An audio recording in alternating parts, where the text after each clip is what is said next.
guys, welcome back on the channel. Today is the second video of our series called Rule Wars or Rule Face-Off, a series that is quite popular and requested by the friends of the channel. Just to mention that obviously these rules have many characteristics, many mechanics, many things that you cannot be seen here. This is a very basic situation trying to show you the differences between the rules and how they are resolved. But obviously, you know the channel. If you follow the channel, you know there are many flip-throughs, interviews, battle reports, so I show the mechanics. So if you're interested in these rule sets, you can find them in the channel and in different videos. So today the face-off is between Days of Knights and Army of God, two very different rule sets and very interesting. We're starting with Days of Knights and then we will continue with Army of God. So, Days of Knights. Now, this is the deployment. It's a little bit different because it's a different basing, and I wanted to take advantage of situations that I can show you how the system works. So let's start and let's talk about basing first. So the rules are designed for 15 mm but then accommodate 28 mm. You just double the distances. Regarding the basing, it's 40 by 40 for smaller sized miniatures, but the author suggests 60 by 60 or 80 by 80 for 28 mm, and I think they look very nice. I opted for 60 by 60. Here is, that's why I put it with a gap, so you can see here is the base, and you can have it 80 by 80 if you want, but I think a square base looks really good. And I think it works well. It's I like square bases, and with this mechanics of the game, they work. So I just made it a little bit offset here, so you can be able to see how the base looks. So now that we have the basing system, we're going to talk about the deployment and what types of units we have, and then we're going to go to the battlefield and fight this situation. So we have the English, who are deployed with 1, 2, 3, 4 units. They are in group formation. We have men at arms upgraded 1. I'll explain to you what it is. Another unit of men at arms 1. This unit of men at arms 1 is commanded by a captain, and this unit of men at arms 1 is commanded by a marshal. And another unit of men at arms 1 and a unit of men at arms. Men at arms are usually every other unit except knights and upgraded men at arms 1. It could be spearmen, lesser men at arms, heavy infantry, the bulk of the army. Men at arms 1s are usually the more professional men at arms that have with them embedded, let's say, knights, so they can be more robust. So this is the English army. The French army has a unit of men-at-arms here in the flanks, a unit of men-at-arms 1, another unit of men-at-arms, foot knights, this is another unit, and the extreme flank men-at-arms 1. The knights are commanded by a marshal, and the men-at-arms 1 commanded by a captain.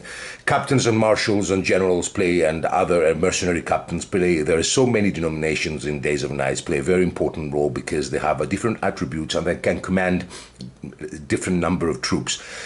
Troops without captains, they cannot do much. They can move forward in their forward arc, but they cannot do maneuvering. So after battle, if there is no enemy or there is no commander to control them and maneuver them to bring them back in the line of battle, they're a little bit have a problem. So that's a very important part of the rules of Days of Night. So as we said, men-at-arms 1 are robust men-at-arms with knights. We have also foot knights separately. They're a strong unit, but they have negative characteristics. Considered that the author considers that foot knight units were not very common, and they were strong, but because they were a few, they were not big divisions, they were easily dispersed.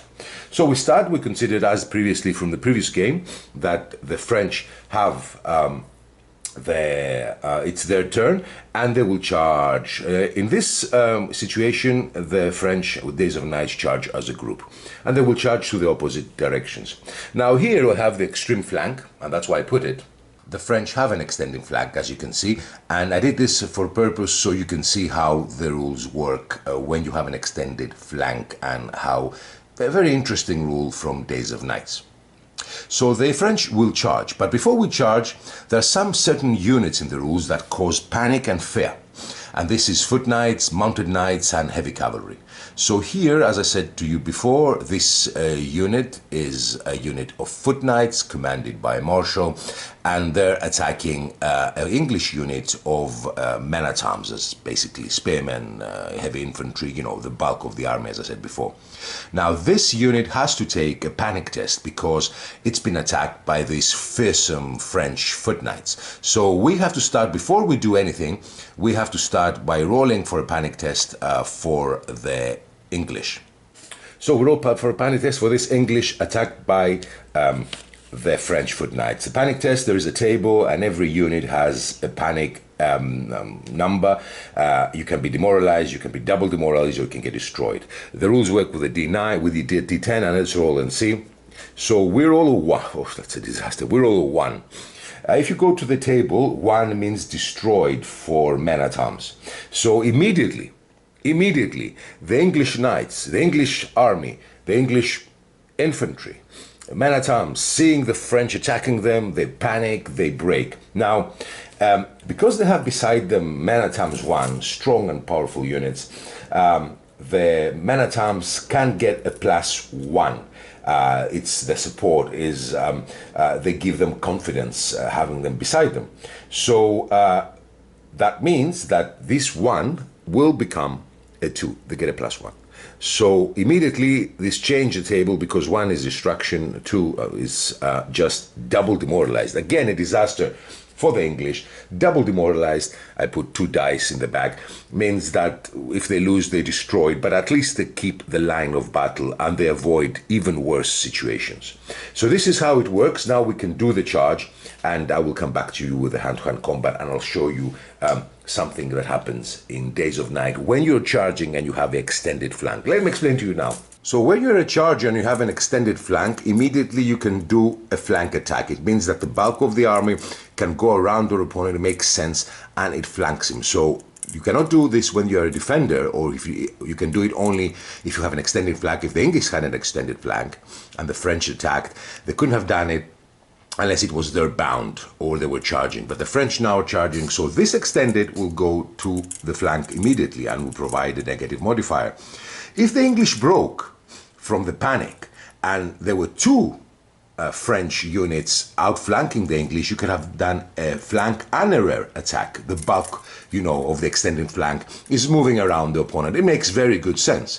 So what you're going to see now is that the English are going to be flanked, already double demoralized from the panic charge of the French knights. Big problems for the English. Let's see how the situation is now. The English charged, but the outflanking unit went to the flanks of the already double demoralized men at arms. So you see the situation the English are in. Double demoralized and outflanked. And now we're going to roll now and see how the mechanics work. How the mechanics work, let's have a quick look at a quick reference sheet. There's a very good detailed quick reference sheet. So basically every unit has movement rate, a value, and a combat factor. A combat factor that is added to the die roll. You have obviously a rally factor, then you have some special bonuses, and then you have, as I told you here, if they cause fear, if they're a retinue, if they have a charge bonus, and if they can get panic or cause panic. So this is how it works. So here we have, let's start from the hand-to-hand combat from the flanks where the English are in trouble. So we roll 2d10 and we will do the modifiers so you understand how it works. So let's add the melee by doing the flank attack here and see how it works. The black dice is for the French, the black dice for the English, the blue dice for the French. So we roll, and we roll a 7 for the French and a 5 for the English. Now, these are foot knights. Foot knights get a +6 modifier to their die roll, and normal men at arms for the English get a +2. These are the combat factors. Now, the French have a marshal, and but the marshal doesn't affect hand-to-hand combat. It affects only morale. Now, the English are supported by men at arms 1. The knights are supported by spearmen, but the knights don't get a +1 because foot knights don't get support from any unit except foot knights, and it makes sense. But the spearmen will get a +1. Well, the English men at arms will get a +1 from the upgraded men at arms that they are beside them, so they get another 1. Now the French have the flank attack. The flank attack will give the French another 1. Don't forget that the English are already double demoralized from the panic that the French knights caused. So we have 5, 6, 7, 8 against 6, 7, and 7, 14. It's not doubled, but they're demoralized. They're already demoralized, and they break immediately. It was logical that the French would break these men-at-arms, the English men-at-arms, who are already double demoralized from the roll. So, although it's not doubled and would have been demoralized, the result here would have been demoralized for the opponent, for the English. Now, because they're already demoralized, they have to be destroyed. And this is a disaster for the English, because the follow-up move will be another flank attack, and the English are in trouble. So in situations like this, where the English broke, you have option, depending on what unit you have, to push back and continue moving to the position of the broken unit, or stay put. Foot knights, mounted knights have to push back. Inspired units have to push and move to the gap that is created. So that means that the English here, the French here, are now basically outflanking the English. Now they can turn in the next round and fight the English in the flanks. They cannot do it now. So this can be advantageous or disadvantageous. In this case, is not advantageous, because the French here who are fighting the English lose their left flank, their right flank support, and they lose the +1. Eventually, this unit will turn and will charge the English at the flanks, but at this current situation we have, this was not advantageous for the French. But they have to follow up. There are knights, foot knights, mounted knights, always have to follow up when a unit is destroyed or when a unit is pushed back. Other units have options, or other units who are demoralized, they cannot follow through. Something I mentioned, I forgot to mention, is that the English, although they lost quite comfortably, they had a -1 in the modifier, in the die roll, because they are double demoralized, and they have a -1 in their die roll for attacking. So we finished this left flank, a disaster for the English, but now we're continuing with the other 3 hand-to-hand combats, who are a bit more straightforward. So we're fighting this unit of spearmen of French, actually of men-at-arms, and guess this unit of men-at-arms 1, upgraded men-at-arms with foot knights. There is a marshal attached, but the marshal supports only in morale. And we roll for face-off, let's see.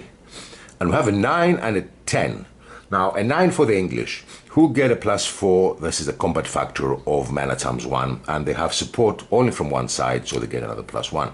The French have support again only from one side, they get a +1, and they would have a +2 if they didn't have to push to follow through, and they get the combat factor of 2. Now, the English have 9 and 13, 14, the French have 13, so the French get demoralized, just demoralized.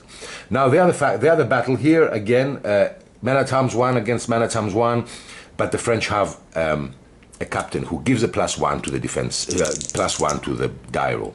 So I have 2 for the English, 4 for the French. They are the same. They get a +4 as a combat factor, and the French get another +1 for their captain. They have both. They have supports, so they get a 2. I like this idea of supports beside it. It's like a line of battle in sword point. It makes sense. So this is what we have. So we have 4 and 8, 9, 10, 11 for the French, 4, 5, 6, 7, 8 for the English. The English become demoralized. Again, another battle between French spearmen and English men-at-arms. There's another face-off. It's a very easy to pick up rule set. We have 2 and 6. You can play it with d6 if you want. Some people don't like d10s. So the French spearmen, the French men-at-arms, they get a 2. The English upgraded men-at-arms with foot knights get a 4. Both of them get a +1 for their support.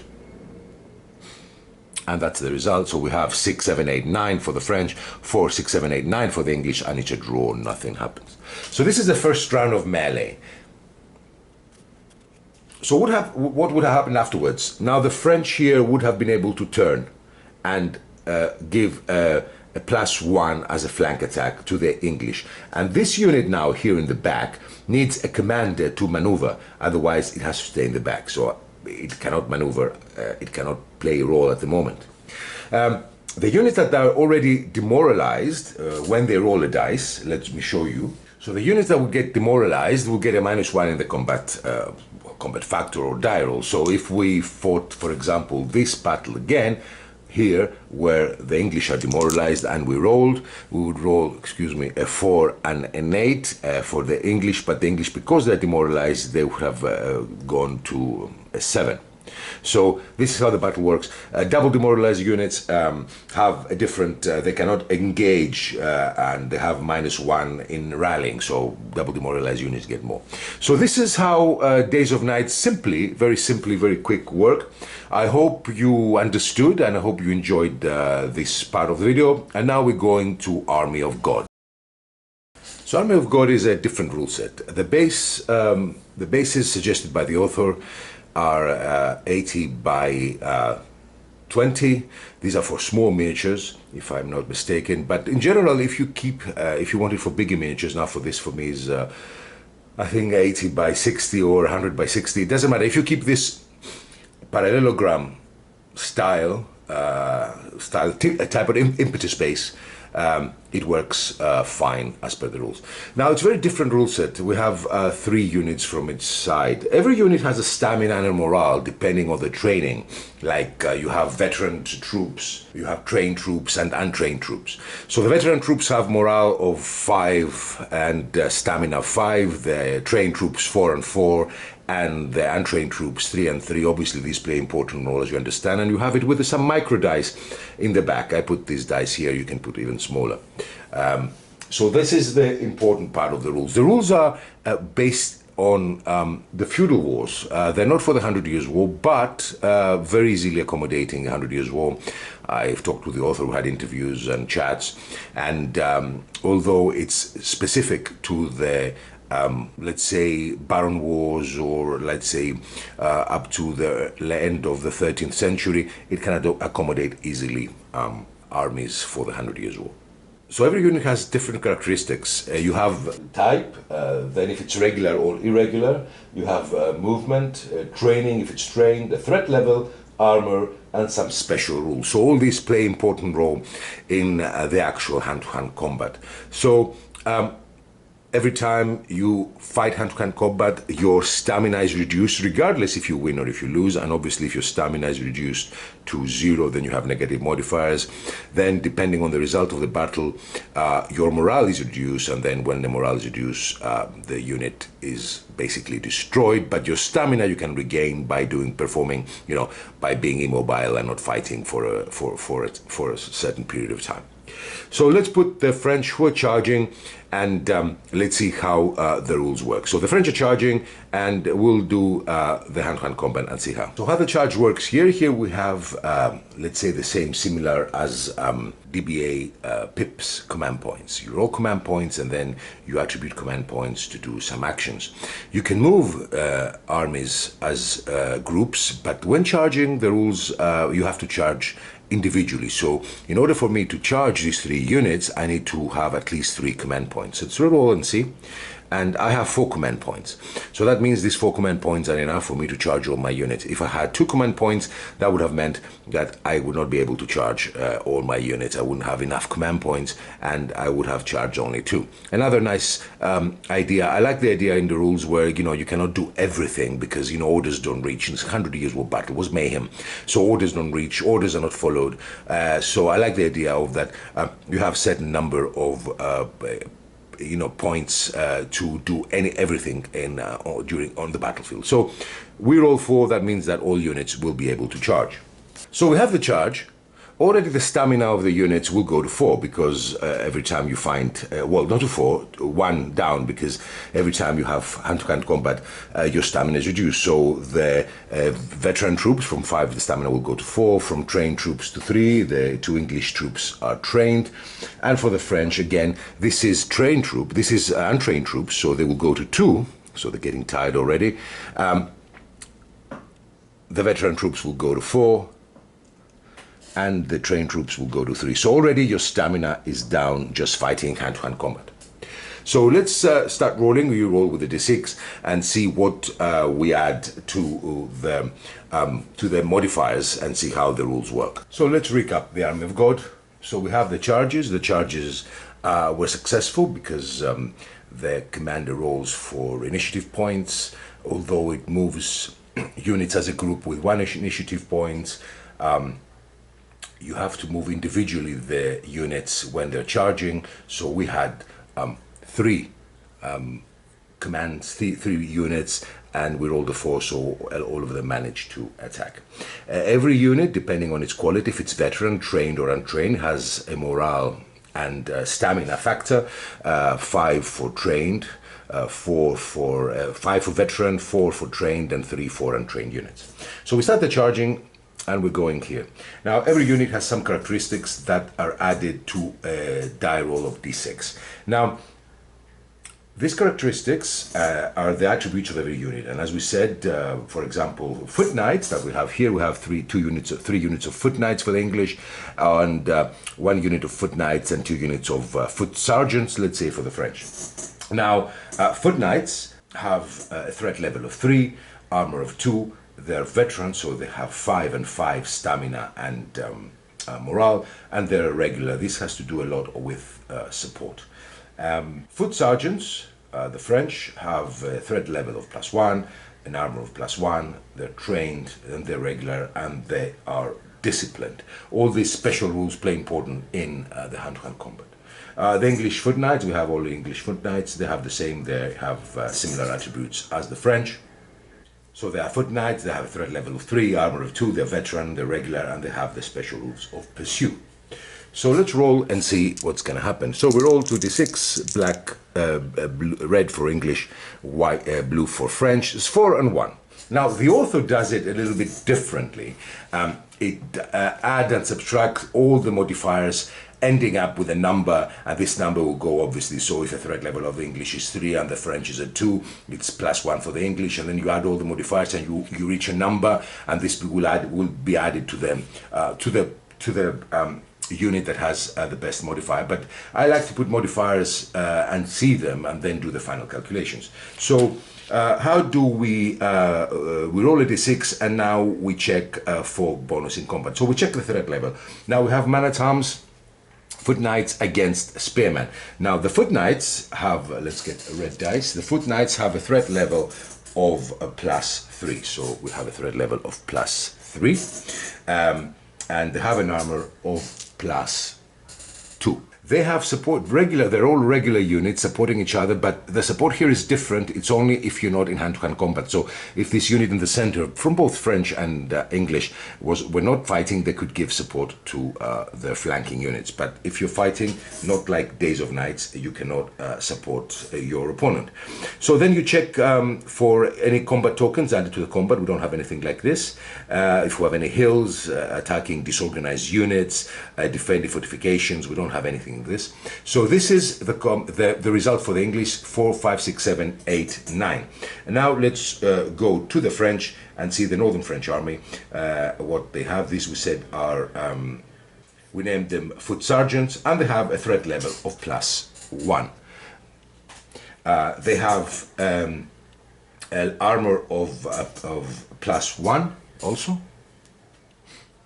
And there's nothing else they have. So the result is 4, 5, 6, 7, 8, 9 against 3. Now, if you go here and you see how much you will win, you win. Now we won by 5.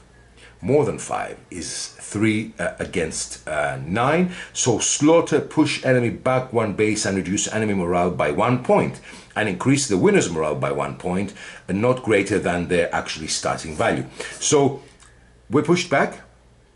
We remove, and the stamina that we removed already, and a morale. You see morale, how it falls from the actions that are performed, and we push back the French. Now, because we have the pursue characteristic here, we will follow up. So let's see, let's do it, and I will get back to you.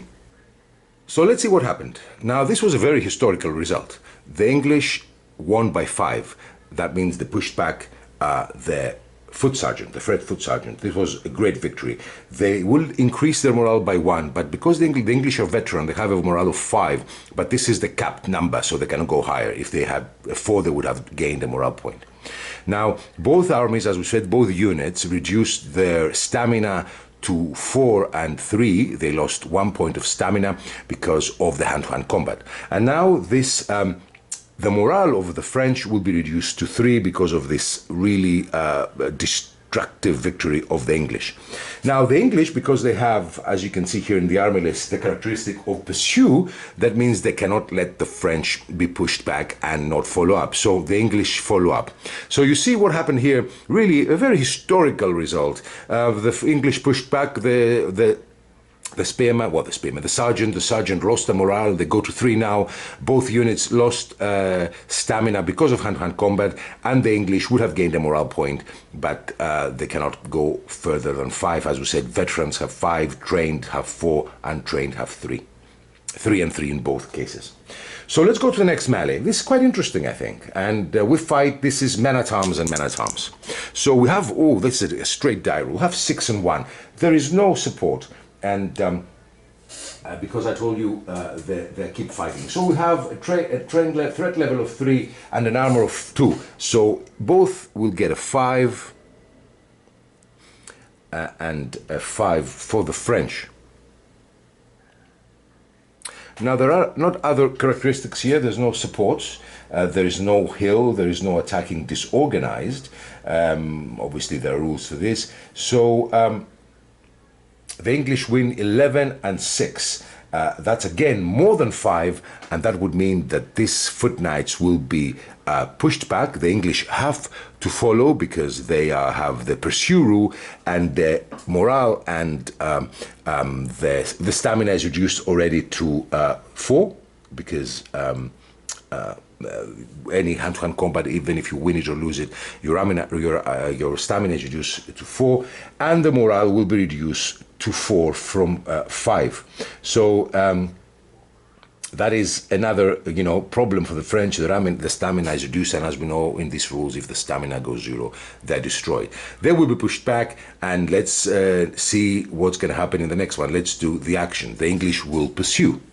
So here's, guys, how we are now. The English pushed back both French units, and we have the last unit fighting. Again, we have English against French. These are men-at-arms. We have their morale of 5 because they're veteran, their stamina of 5 because they're veteran, but the stamina has been reduced to 4 now for both units because they're in hand-to-hand combat. And let's have a look. Let's go closer. So we roll 2d6s, and let's see. We roll a 6 and a 6, that would be a draw. We know that the threat level of the foot knights is 3 and their armor is 2. So both add 5 and 5, and we have a draw. We don't have any supports. We don't have any advantages of units being disorganized or defending fortifications or anything. So we have a draw. So we have a stalemate, nothing happens. So this is the Army of God, very basic mechanics, a really innovative rule set. Again, I think Days of Nights and Army of God are really good rule set. Days of Nights is famous, actually, quite some times. Army of God is a recent, I would say, rule set. I like them both. I like their innovative ways. The Army of God idea of having morale and stamina, and the stamina being reduced and the morale, and you have repercussion, is quite interesting. In all the rules, just, bear with me, in all the rules, you can put your house rules. No rule is perfect. Be aware of this. It's very easy when you understand the rules to make your own house rules and make it more interesting. For example, I like supports regardless of the armies fighting, or of a unit fighting or not. You can add it. It's not going to be a problem. I like rare supports, and everybody's going to push back. You can add it. It's not going to affect the rules that much. Whatever you want in a rule set, you can add, and you can make it feel more close to what you want. Now, commanders, we didn't talk about commanders because commanders are part of a base, so they're not separate. And they have commander skills, part of a card system. And every commander has characteristics that adds to different aspects of the game. So there are different commander skills that can add dice, can add wounds, can add morale. So every commander, and there's some specific commanders of the historical era. So every commander, depending on the card you're using, will have some characteristics to add to the battlefield. So for example, you may have a captain who is a scout, he gets advantages in movement. You may have a captain who has flaming arrows characteristics, and it gives obviously advantage in hand-to-hand in shooting.